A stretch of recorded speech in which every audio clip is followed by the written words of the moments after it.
We've had some extraordinary policy making when it comes to our borders, this time relating to Australian citizens themselves.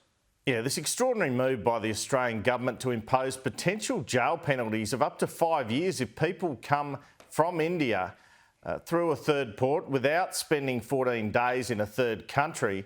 This begins on Monday morning, tomorrow morning at midnight, so people weren't caught mid-flight, and extends until May 15 at least. It was applied by the federal government after Zampa and Kane Richardson, the Australian cricketers, came home through Doha.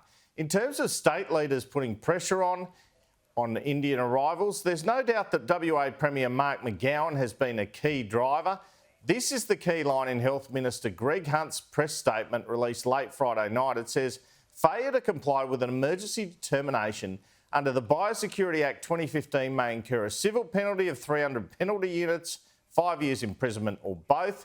This is a big deal. Closing the border to our own citizens, and it could be liable to constitutional challenge, particularly if it is extended. There is a provision for exemptions in there and the capacity for the Australian Border Force to make those, but it would really require a medical emergency. Should Scott Morrison feel the backlash around this measure, could the government put on a repatriation or evacuation flight like they did in Wuhan at the start of the pandemic for Australians when they were housed at Christmas Island? There certainly is capacity here in the order made. An exemption in the order applies to, and I quote, an Australian government facilitated flight or emergency medical evacuation flight.